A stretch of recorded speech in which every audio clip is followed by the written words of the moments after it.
Sports तज्ज़ियाकार जनाब हाफिज़ इमरान साहब। थैंक यू वेरी मच हाफिज़ साहब। हाफिज़ साहब ये बताइएगा कि ये जो शिकस्तों का सिलसिला जारी है, आपको क्या लगता है कि अब तो टीम भी नहीं चली गई, नौजवान साथ ले गए, लेकिन शिकस्त फिर मुकद्दर ठहरी? बहुत शुक्रिया इमरान साहब। देखिए बात यह है कि जब तक एक तो बड़ा अफसोसनाक है कि पाकिस्तान न्यूजीलैंड से के ख़िलाफ़ पाकिस्तान में हारा और पाकिस्तान न्यूजीलैंड के ख़िलाफ़ न्यूजीलैंड में हारा। पाकिस्तान में खेल रहा था तो एक स्पेशलिस्ट स्पिनर था और पाकिस्तान न्यूजीलैंड में खेल रहा है कि निस्बतन फास्ट बॉलर्स के लिए ज़्यादा बेहतर वहाँ पर मवाफ़िक हालात होते हैं, तो वहाँ पर पाकिस्तान 2 स्पेशलिस्ट स्पिनर्स के साथ खेल रहा है। तो ये कुछ नहीं, सारी हमारी अपनी गलतियां हैं जिस वजह से हमें इन मुसलसल नाकामियों का सामना है। फिर जहाँ तक ताल्लुक पाकिस्तान के उस निज़ाम की है जिसको क्रिकेट के निज़ाम, जिस अंदाज से क्रिकेट को चलाया जा रहा है, जिस निज़ाम के तहत इस क्रिकेट को चलाया जा रहा है, वो सारे का सारा ऐसा है कि जिसमें आपको कहीं भी तरक्की पसंद सोच नज़र नहीं आती, कहीं भी आपको मेरिट नज़र नहीं आता, कहीं भी आपको इंसाफ और कानून के मुताबिक फैसले नज़र नहीं आते हैं। और यही वो वजह है कि हम 2023 से लेकर अगस्त 2023 से हम मार्च 2025 तक मुसलसल नाकामियों से दोचार हैं। इस टीम को, किसी भी क्रिकेट टीम को बनाना मुश्किल होता है, उसको तोड़ना और तबाह करना बड़ा आसान होता है। और हम वो काम जो तबाह करने वाला और तोड़ने वाला है, वो बड़ी मेहनत के साथ और बड़ी लगन और दिलजमी के साथ कर रहे हैं। हाँ, इस टीम में जिन नए खिलाड़ियों को शामिल किया गया है, वो उस तसलसल से, मुसलसल जद्दोजहद से, उस मश्क से गुजरे बगैर बैनुल-अक़वामी सतह पर पाकिस्तान की नुमाइंदगी करने के लिए मौजूद हैं, जिसके लिए दुनिया बरसों मेहनत करती है। लेकिन हाफिज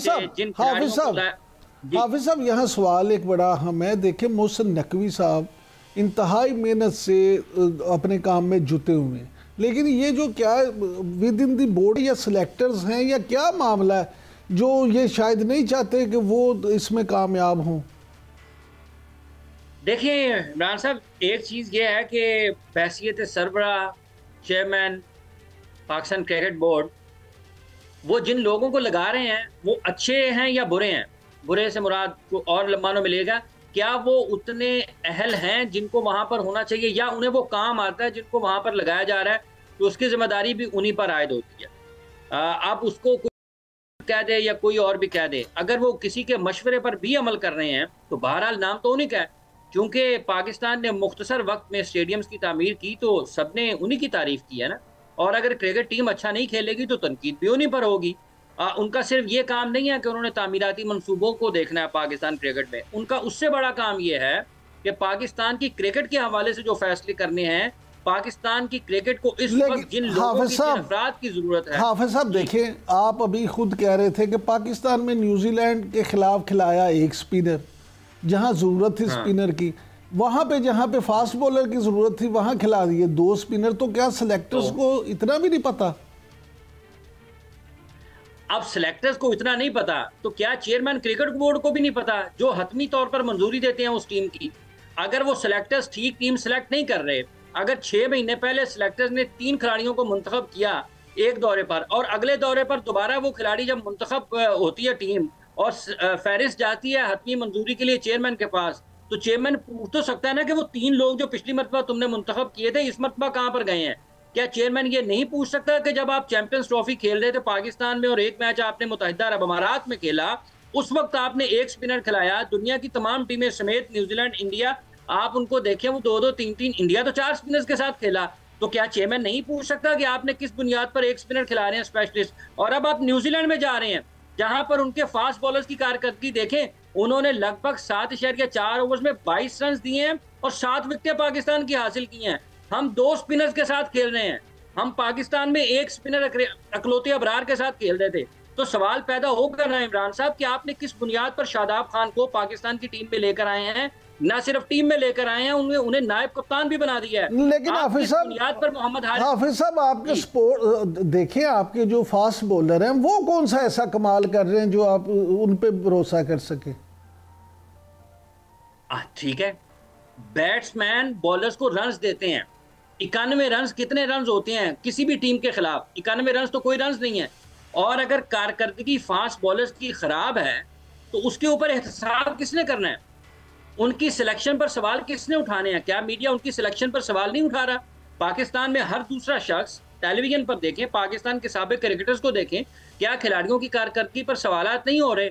तो इसके लिए हिकमत अमली किसने तैयार करनी है कि खिलाड़ी जो मौजूद हैं इनकी कारकर्दगी उनकी सलाहियतों के मुताबिक होनी चाहिए, और अगर वो अपनी सलाहियतों के मुताबिक खेल पेश नहीं कर पा रहे हैं तो उनके मुतबादल के तौर पर जिसको आना है, जिसको लाना है, लेकिन किसके साथ? हाफिज साहब देखें, दो चीज़ें यहाँ बड़ी अहम है। पहली बात यह कि हम हर चीज़ में तो वैसे इंडिया को क्रिटिसाइज करते हैं, लेकिन अगर आप उनकी क्रिकेट देखें तो सुनील गावस्कर का बेटा हो या सचिन तेंदुलकर का बेटा हो, वो अगर मेरिट पे नहीं होते तो वो टीम में नहीं आ सकते। दूसरी तरफ ये कि आप ये देखें कि उन्होंने क्रिकेट को कहाँ से कहाँ पहुँचा दिया। यहाँ पे आप सूरत हाल ये देखें कि हम एक तरफ तो ये कहते हैं कि जी अगर नए लोग शामिल हुए हैं, जैसे आपने कहा कि उनका वो एक्सपोजर नहीं है, इन्हें कुछ वक्त तो देना पड़ेगा ताकि वो सेटल हो सके। लेकिन यहाँ ये भी प्रॉब्लम है कि अगर सिलेक्शन भी ठीक नहीं होगी, हम लड़कों को मौका भी नहीं देंगे, टाइम भी नहीं देंगे, पहले मैच में परफॉर्मेंस चाहेंगे, तो फिर मामला ठीक कैसे होगा?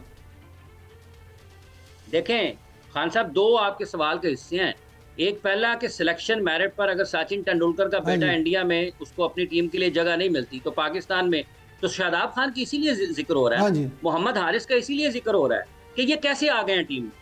तो ये इसको किसने रोकना है? अगर सेलेक्टर जो मर्जी करते रहे, चेयरमैन भी उसको ना रोके तो फिर कौन रोकेगा? इसका मतलब ये है कि या तो चेयरमैन रजामंद है या फिर उनको इल्म नहीं है। अगर वो रजामंद है तो फिर वो बराबर के जिम्मेदार हैं और हिस्सेदार हैं, और अगर वो उनको इल्म नहीं है तो फिर और भी ज्यादा खतरनाक और तशवीशनाक बात है। दूसरा रहा आपके सवाल जो है आपका, उस सवाल का दूसरा हिस्सा जिसमें आपने ये फरमाया कि अगर सवाल का दूसरा हिस्सा खान साहब आपका क्या था? कि नए लोगों को टाइम भी तो मिलना चाहिए ना? हाँ जी, अब नए लोगों को देखें खान साहब, ये परफॉर्मेंस की जगह है, यहाँ पर लोग तैयार करके लाए जाते हैं, ये सेटल करने के लिए वक्त देता है, लेकिन उनके पीछे कुछ परफॉर्मेंस की बुनियाद होती है। किसके 8000 रन हैं, 6000 रन हैं, 10,000 रन हैं, 2500 रन हैं, 3000 रन हैं फर्स्ट क्लास में। लिस्ट ए के 40, 50, 60 मैचेस खेले हुए हैं, T20 के 40, 50 मैचेस खेले हुए हैं। जब वो पाकिस्तान की टीम में है तो सेटल होने के लिए वो भी थोड़ा सा वक्त लेंगे। यहाँ पर तो बुनियादी चीजें सीखी जा रही हैं पाकिस्तान की टीम में आके। ये सीखने की जगह नहीं है, ये परफॉर्म करने की जगह है। क्या कभी आपने दुनिया के किसी और खिलाड़ी को सुना है कि वो कहे जी हम सीख रहे हैं? आपने सीखना है निचली सतह पर, क्लब क्रिकेट में आपने अंडर 19 में, 16 में, 13 में, आपने ए टीम में सीखना है, आपने अंडर 23 में सीखना है, आपने फर्स्ट क्लास में सीखना है। पाकिस्तान टीम बैनुल अक़वामी सतह पर तो वो जगह है जहां पर आके आपने परफॉर्म करना है। और ये जो लोग खिलाड़ियों को मुंतखब करते हैं, अगर इन्होंने भी चांस देने के बाद बैनुल अक़वामी सतह पर खिलाड़ियों की कारकर्दगी, खिलाड़ियों की सलाहियत का जायजा उस वक्त लेना है जब वो बैनुल अक़वामी सतह पर नाकाम हो जाएंगे। लेकिन हाफिज के साथ फिर इनको खिलाड़ियों को मुंतखब नहीं करना चाहिए। हाफिज साहब, लेकिन ये हाफिज साहब, माजरत की जरूरत नहीं है, माजरत तो वो करें जो काम गलत करते हैं। लेकिन एक सवाल यहाँ ये भी बनता है कि आप ये देखें कि अगर हम लोगों को अपने कोई टीम दुनिया की ऐसी है, आप मुझे बता दें जिस पे बैड पैच ना आया हो। आप वेस्ट इंडीज़ की बात कर दें, लोग उसको काली आंधी कहते थे लेकिन उस पर बैड पैच आया। इवन ऑस्ट्रेलिया पे आया, इंडिया पे आया, सब टीमों पे आया। अब अगर पाकिस्तान पे भी आया तो आप नहीं समझते कि हमारे यहाँ वैसे भी टेम्परामेंट बसीयत कौम भी को इस तरह का हो गया कि हम फौरी रिजल्ट चाहते हैं, शॉर्टकट चाहते हैं। ठीक है, देखिए इसमें भी दो चीज़ें हैं। अगर वेस्ट इंडीज़ पर बुरा वक्त आया तो आज तक ख़त्म नहीं हुआ, एक बात यह है। दूसरी बात यह है कि जब आप पर बुरा वक्त आ जाता है तो आप उस बुरे वक्त से निकलने के लिए, उस मुश्किल से निकलने के लिए इस्लाह की कोशिश तो करते हैं ना। आपके कुछ इक़दामात, कुछ फैसले नज़र तो आए जिसको सोच देखकर ये अंदाज़ा किया जाए, ये एहसास हो, ये आपके जहन में सोच आए कि हम बेहतरी की तरफ जा रहे हैं। हम चैंपियंस ट्रॉफी हारे, ये अभी मिसाल आपके सामने है ना कि हम जब फेवरेबल कंडीशंस के लिए खेल रहे थे, स्पिनर्स की, एक स्पिनर था, हम न्यूजीलैंड खेलने के लिए गए हैं जहां पर फास्ट बॉलर्स ज्यादा साजगार साबित हो सकते हैं, मौसर हो सकते हैं, वहां पर हम ले गए 2 स्पिनर्स को। तो क्या इसको कहा जा सकता है कि हमने अपनी गलतियों से कुछ सीखा है? ये है इंटरनेशनल लेवल पर बात। और कौमी सतह की क्रिकेट में जहां पर आपका बुरा हाल है, क्या पाकिस्तान दुनिया का कोई ऐसा मुल्क और भी उठाकर बताएंगे, जितने भी पाकिस्तान क्रिकेट बोर्ड के टॉप ऑफिशियल्स हैं, किसी भी जगह पर ऐसा हुआ है कि अंडर 19 क्रिकेट ना हुई हो पूरा साल? किसी जगह पर ऐसा होता है कि अंडर 19 टूर्नामेंट शुरू हो और एक दिन के बाद खत्म हो जाए? किसी जगह पर ऐसा होता है कि एक टीम में एक ही साल के अंदर आप एक से ज्यादा कप्तानों को बदल दें? शाहीन बाबर को हटाएं, शाहीन को बनाएं, शाहीन को हटाएं, बाबर को बनाएं, बाबर को हटाएं, रिजवान को बनाएं, रिजवान को हटाएं, सलमान को बना दें। किसी जगह पर ऐसा हुआ है?